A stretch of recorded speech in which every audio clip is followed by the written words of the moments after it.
It's exactly like Jerry's list, except for with 4 Restoration Angels instead of 3 Angels. No, Jerry had 4. No, he had 3. His original list had 3. 1 less land than Jerry. And not running the Gitaxian Probe Thought Scour mix that Jerry ran. There are 0 Thought Scours in this list. That's fair. I'm talking about the Nashville list. He might have changed it by the Invitational. I don't know the Invitational list. What do we have over there? A Birthing Pod deck. Looks like Rug, primarily red-green, but with the light splash that we've been seeing a few times for things like Phantasmal Image and Deceiver Exarch. Chris, for the most part, go ahead, sorry. No, just for the most part, just more of the same, red and green with a Birthing Pod as an endgame. Okay, Chris Renner opening up with a Gitaxian Probe, Bird, Pod, Exarch, Copperline Gorge, Forest, Green Sun Zenith. Good info to know.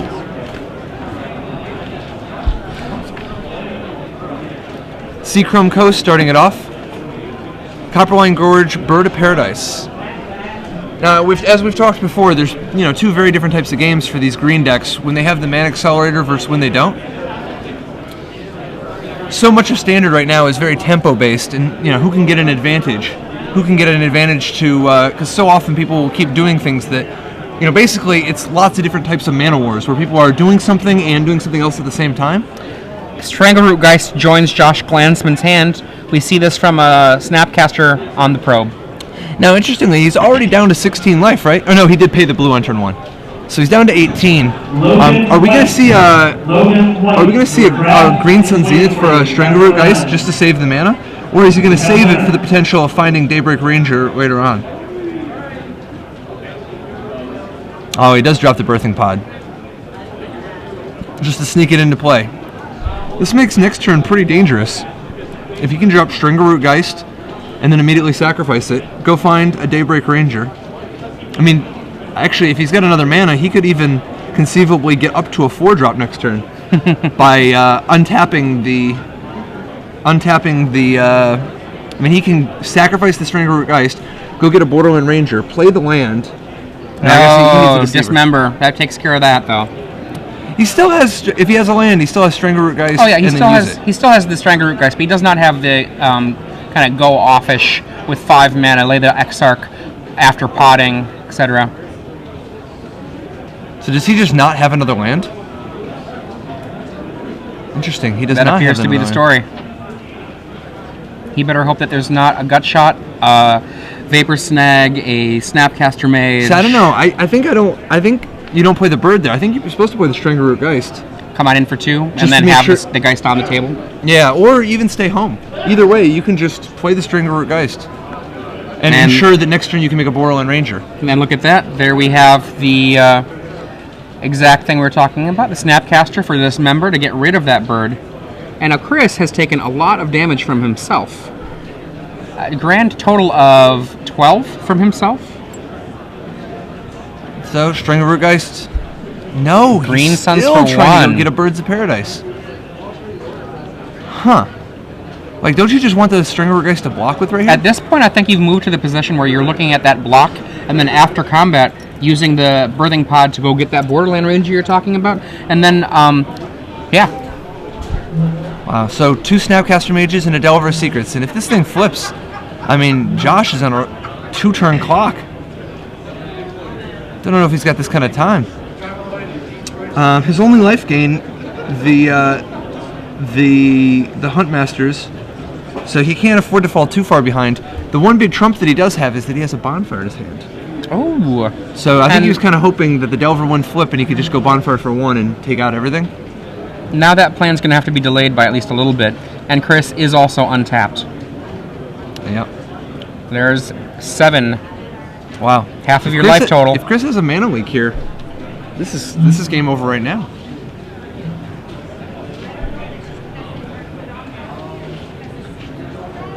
I mean, obviously a little short on mana, but you got to be able to adapt. You got to go with the flow, and Chris realizes he's behind because of that Birthing Pod, but what he does have is a temporary advantage that if he rides it, maybe he can kill Josh before he ever even gets a chance to use the pod. Geist. Jeez. Wow. So many things that Josh has to deal with. I think he needs a bonfire off the top. There is no miracle. Packs it in. So we go to game 2. So what do we have in the sideboard? First, Josh has... well, I kind of imagine he'll actually bring in the other 3 bonfires. He only has the 1 main deck, so he didn't have a chance there, but it seems like Bonfire so far has just been proving fantastic against these Delver decks. Yeah. He also has, if he suspects that his opponent is on a lot of equipment, Crushing Vines, is that an option? I think Crushing Vines is a great card against a deck that might have equipment, and it does, and the Delvers and Angels. Yep. And then Stinger Fling Spider, a second one of those, or a Tormentor Exarch might not be out of the question. You know, like, I think he definitely will bring in the Stinger Fling Spider, but in watching him He's play... got 1 main deck. Does he? Yeah, so Wow. he might not need the second one. It depends on what... I think he wanted anyway, just I to think get it's the Angels. for these matchups. Yeah. I don't know. I was going to say that seeing it play out at different moments, I still haven't been very impressed by the Stinger Fling Spider, because by the time you're getting to that level of mana with a Birthing Pod, it just often feels like you're already mostly doing fine, or it's just too late to the party because it's as expensive as it is. What are we seeing out of Chris? Well, Chris, I think he's going to have the access to the Phantasmal Image. When you're talking about a deck that's going to have the access to the Strangleroot Geist and have lots of come into play effects, I think Image is perhaps a very good option. And I don't know that Geist is necessarily that good against a deck that's likely to clog up the ground. That's 4 easy outs, and for I think 2 Phantasmal Image, and then from there I think you get to Question Mark Land, because I don't know that his cards are directly attacking a pod deck. You could run Day of Judgment if the game gets overwhelmed on the table. That's a possibility. Timely if you're on the draw. Maybe Gideon? Yeah. Yeah. It'll be interesting. He might even just keep 2 Geists in. The thing about going too big is that if you become too big, you don't have as many accesses to that aggressive draw that you want, but maybe you just can't win with that draw unless you get lucky. See, I do think he's going to take up Mutagenic Growth, though. Yeah, that's fair. That gives us 5 cards out. And I think, I got a feeling he'll probably want to keep 2 of the Geists just because he wants a certain amount of aggression. So what about Mana Leak? Mana Leak is sometimes a card that's not great here. It's actually going to end up being very important against the... so often in the first several turns, these red-green decks end up tapping out for 1 big threat every turn. Right. And being able to hit both a Hell Rider or a Huntmaster or a Birthing Pod is just super valuable. And even later in the game, you end up being able to do things like waste enough mana that they can't activate their pod. Right. So I think this is one of the matchups where Mana Leak is, you should keep all 4 for sure. So we're probably going to be looking at like 2 Phantasmal Images, and then depending on his style, I could see some amount of Day of Judgment or Timely, maybe even Gideon. You know, I don't know. Gideon's a little ambitious, but he might. I mean, that goes really high into the curve, and I think, what are you doing with your Gideon, right? You're using it to effectively control the table in some sort of way, but like, is that how you're going to be winning the game, or are you going to be winning the game by trying to stop the little mana, answer the pod, and putting a sword on a flyer and attacking? See, I'm not sure. I know that the Gideon is super good against the red-green aggro. How many similarities? It's always a tricky question trying to gauge how close to red-green aggro is this pod deck versus how close is it to a true, toolbox pod deck. Right. And the problem partly for Chris Renner is Chris Renner does not have access to the list of Josh Glantzman. He does not know whether or not Josh is capable of pulling out that aggressive draw. And if he is capable, Gideon becomes much, much more valuable.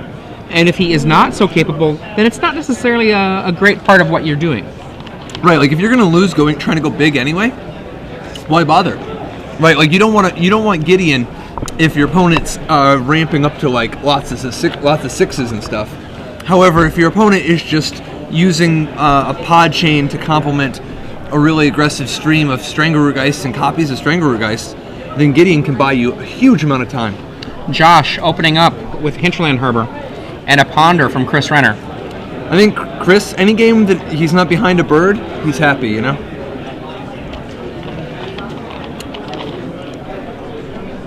it's interesting, he does not have access to Sword of Feast and Famine anywhere, right? Right. So he is going to have to do this the old-fashioned way. Another possibility, he might even take out the Sword of War and Peace. I think he's probably going to want to keep it, particularly because his opponent didn't see it yet. Right. I also think he wants to keep it just because it's a way to come back from being behind life-wise, and you can turn some of your kind of not great attackers. I mean, Delver is great early, but very quickly can get outclassed by a lot of the stuff that's going on, Absolutely. and turn it into something that'll end the game in perhaps 2 swings. Absolutely. Now it's Bird, turn 2. Josh definitely loves Green getting Suns the, for getting the Birds of Paradise with his Green Sun Zenith. And Chris likes killing him. And rightfully so. Let's go, says Chris Renner. And go from Josh Glantzman. Interesting. Wow. This is not the kind of Drago that either player wants to be playing. I think it benefits Chris, though. There's the third land. And turn 2, Snappy Ponder. God, that's exactly what he wants to be doing. I think Snapcaster Ponder is, in a certain way, the best kind of divination you can build right now. I Yep. mean, 3 mana, but you get that card with such selection, and there's that body. Yeah, instead of a random card, you're getting Ponder, and then instead of the other random card, you're getting a 2/1 for In 0. play, yes. And it's got kicker. It's got like a split card of it can do anything else you want too. Absolutely And bananas. Josh, I don't think he has a land. That did not look like somebody who drew a land. Nope. And no plays at all. And then one thing, these pod decks, well, they have lots of sweet options. They got a lot of miserable draws. When your deck isn't working right, they can become very clunky. And Probe, what you got over there? Now we're gonna get to find out. Chris is using my favorite island. And we see Borderland Ranger, Pod, Deceiver Exarch. I can't make this. Is that a Stinger Fling Spider? It is. Bonfire, Phantasmal Image, and one card between them that I'm not sure what that is. Metamorph? Metamorph. It is A lot of action at 3. a lot. Now he's got 24 land, plus the 4 birds, and 4 elves. So I mean, and the Green Sun Zenith, which he has shown a predilection for finding birds with.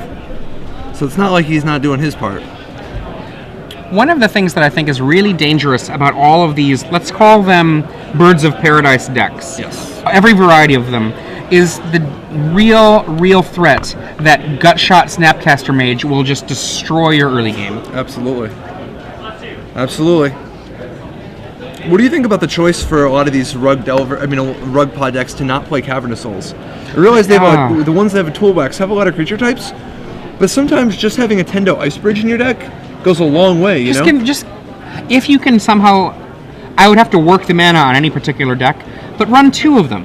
You know, run some small number so that you get to a mid or late game and you can just say, this Zealous Conscripts resolves. Yep. And Snapcaster comes in.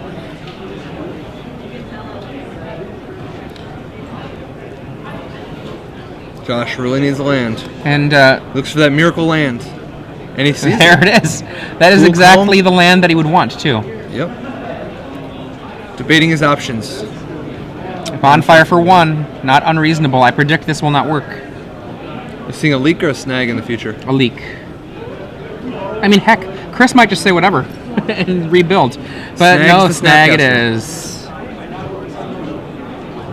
And Bonfire for 1. 1 damage to Chris Renner, which is real given how much Phyrexian damage he's taken. Absolutely. Or paid. Absolutely. It gives him, switching his life total to an even amount is particularly valuable with all these Strangaroo Geists and things, you know? Ponder?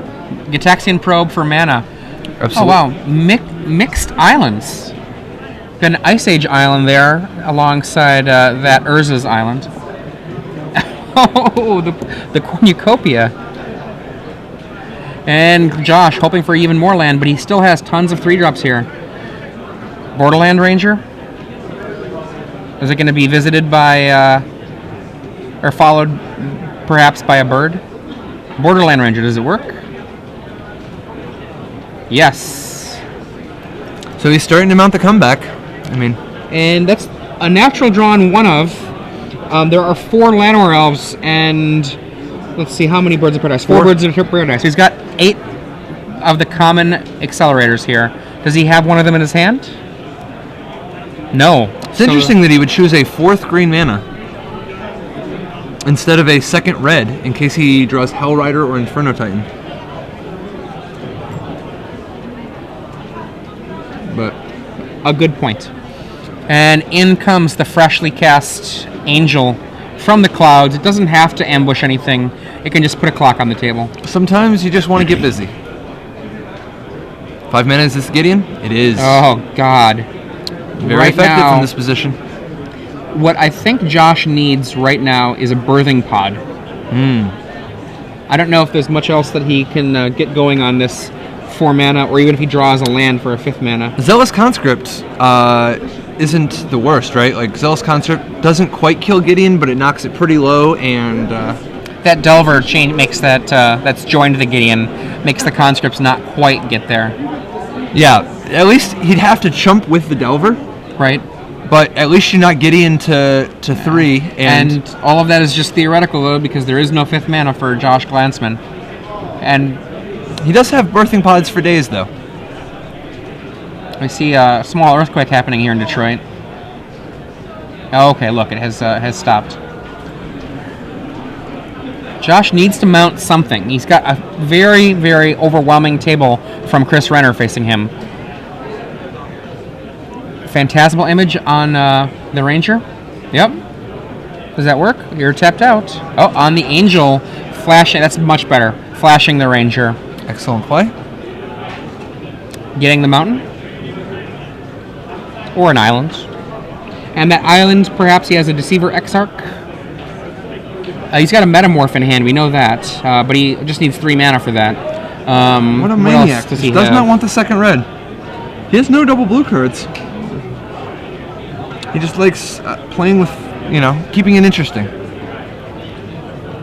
Darkwing Duck style, let's get dangerous. Let's get dangerous.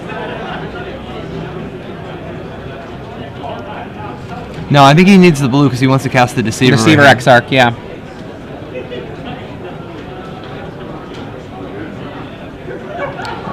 I mean, for now, his fragile version of a Restoration Angel holds off the other Angel.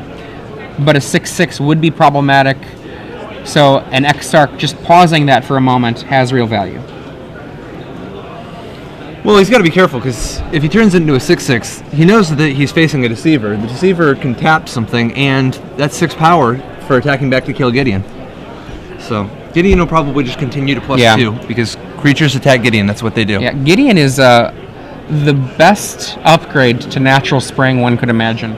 It's generally gain 8 life, but then adds on some Royal Assassin abilities, and occasionally just kills somebody.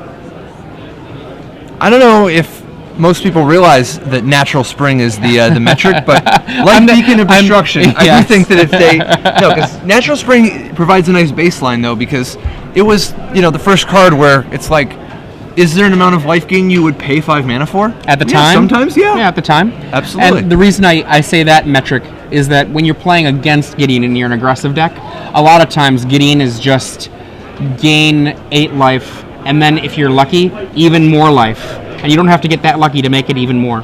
Yeah.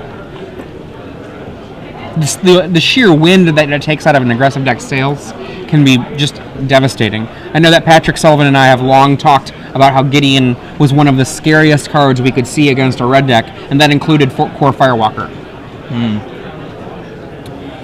And now Glantzman looking to find something else to do here. I think the combat step has been declared, and so he's trying to figure out if he wants to do anything.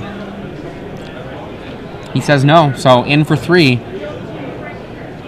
And +2 to Gideon. At the end of the turn, we're going to see a tapping of a land.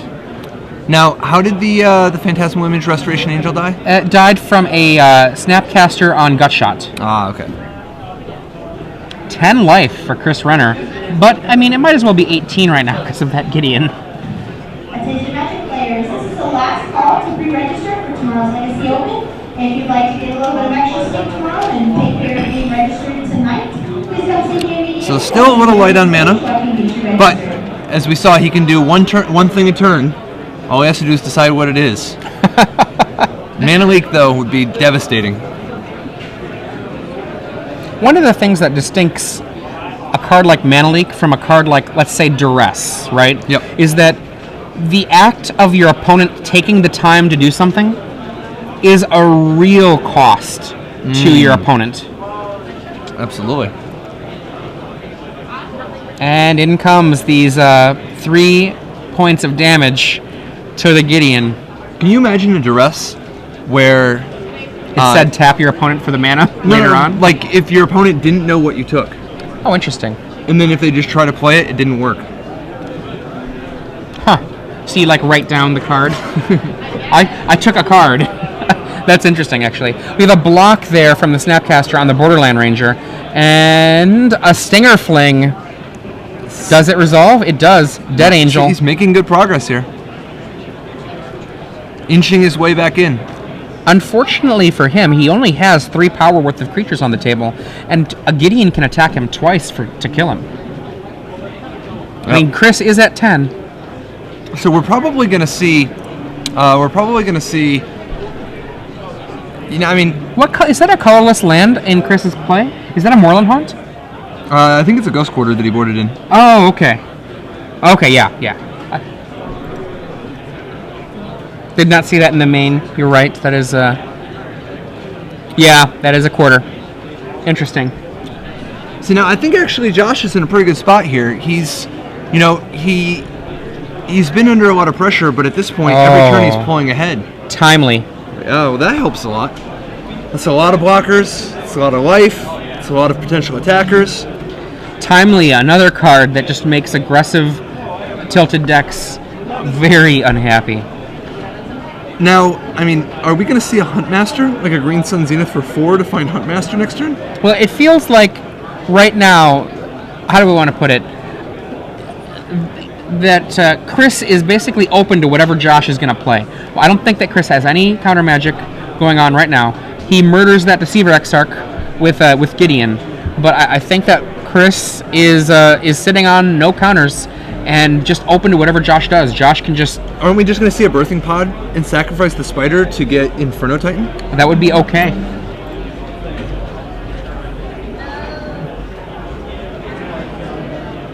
That's what I would imagine the default play is. It's tricky because you have to balance. If something goes wrong, he's facing 10 power. So if he pays 2 life to use the Birthing Pod... Yeah. Now, of course, it's not going to come to that unless the pod resolves. Now... And if the pod resolves, then he's going to kill a Delver and 2 soldiers. He can also potentially kill Gideon. If Chris doesn't block the Spider here.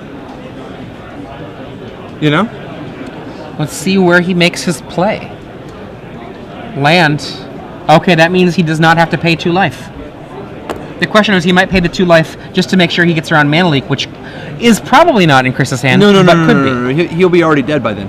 If he pays for a Mana Leak, he'll have to attack with the Spider, and then he'll just die on the swing back. Yeah, he cannot afford to pay for a Mana Leak from this position. He'll be dead to the board. Because he'll be at 10 life from paying the 2, and then he's facing 10 power. And the Gideon takes the damage from the Spider. So I think he's got to just go for it at this point. There's not really a lot else he can do. All in. Let's see if it works.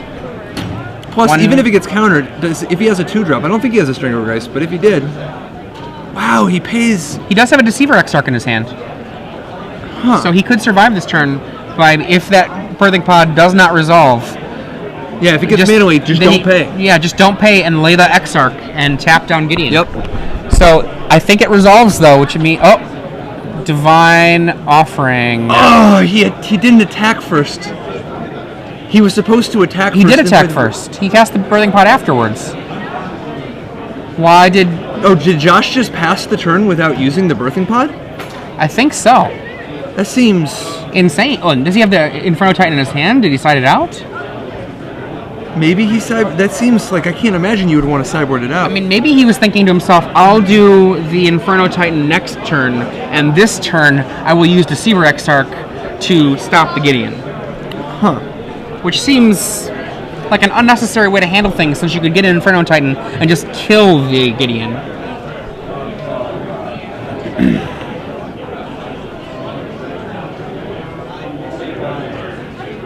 Wow. Huh. I do not like that line from Josh. Well, now, to be fair, he's got another Birthing Pod in his hand, right? So all is not lost. True. The army of soldiers waiting for Chris as potential attackers against an opponent with only 10 life. And now Josh is down to 7, right? Yes. So, I mean, the question is, do you kill a soldier and an insect, or do you kill Gideon? I think it might be worth attacking at Gideon to demand some soldiers die to defend him. Yeah, I think the first thing you do is you attack with both guys, eat one of the soldiers, then drop the pod, and Is he just going to cast the pod first? Is that a metamorph? I think That's a metamorph. Metamorph on Spider, perhaps. Not the worst. 5 mana. Green Suns for 4 Huh. for the Huntmaster. So it sounds like Josh did pass priority with the pot in play. No, but do we know, did he end the turn that way? Or was that to... There has to be something happening for her. He has to be ending his main phase 2 for that to actually happen. Or attempting to. Stinger Fling Spider, so that's actually a Green mana. Suns for 5. Yep. There's some mana off the top of the screen, just out of our eyesight. Wow, he did go to end that turn. Craziness. So still a lot going on for Josh. He's got 2 spiders and a Deceiver Excerpt. If you're him, do you swing with you swing with both, right? I swing with nothing now since I'm doing this after, because if anything goes wrong, a Vapor Snag will kill me because of Gideon. Huh. I mean, you might attack with one creature and make a double Vapor Snag do the work, but Huh.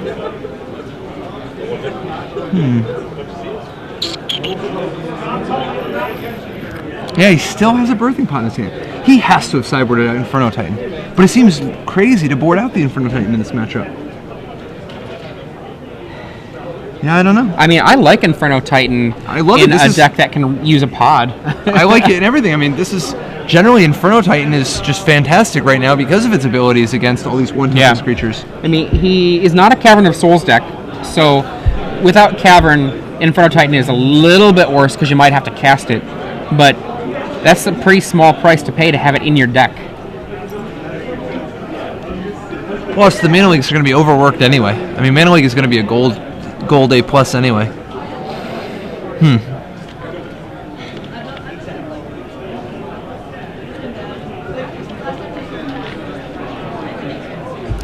So Chris, debating on his options. It's always precarious when you're trying to beat down with Gideon with so few counters. Because I mean, you can do it, but he's just vulnerable to the crackbacks. And Chris trying to figure out if it's time, and he's like, it's not time. No, too many blockers. And even if Josh took it, he wouldn't be dead. And is that land in Chris's hand? No shortage of land over here.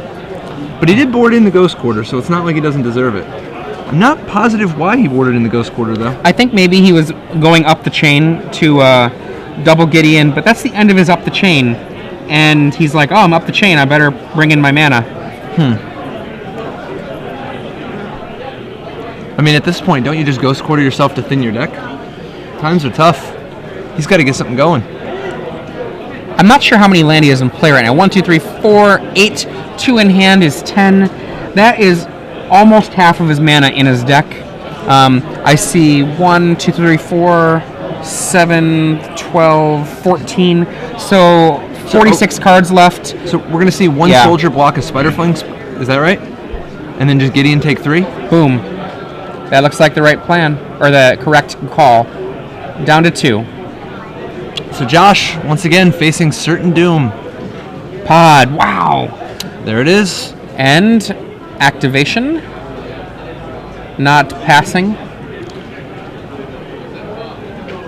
Yeah. There is no Inferno Titan. He can't possibly have Inferno Titan. So he is going to go get what? Acidic Slime, Huntmaster. It's a 3 that he sacked. Right. A 4 could be a Huntmaster or a Phyrexian Metamorph.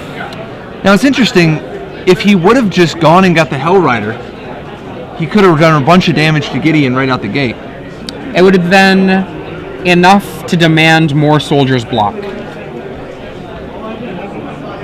And perhaps he sided out the Hell Rider. Who can tell? It's a good point. I mean, maybe there are Tormentor Exarchs in his deck now. True. But the Huntmaster definitely looks great here. Totally reasonable. Totally reasonable. And he's got the Metamorph in his hand for next turn. It's, Now, unless Chris Renner has become a Day of Judgment deck as well, I think he's probably not long for this world. and it's very reasonable to play Day of Judgment in this position. Absolutely. Oh, speak of the devil. Lucifer. And why is Gideon going? There we go. Psych. Do you want to attack, Chris Renner? I want you to attack. There we go. Down to 3. Josh Glantzman now, whatever creature he puts into play, at least one creature is going to have to do. But he's got a block. Metamorph. His only creature is one that has no stats. Well, we'll find out if there is another creature he draws. Anything? I think it's a land. Wow. Land and Metamorph. Man. I think Chris has just taken it. Oh, he's not happy. Wow. Oh. Quite the match. So Chris Renner takes it 2-0 over Josh Glantzman. That's Blue White Delver defeating Rug Pod.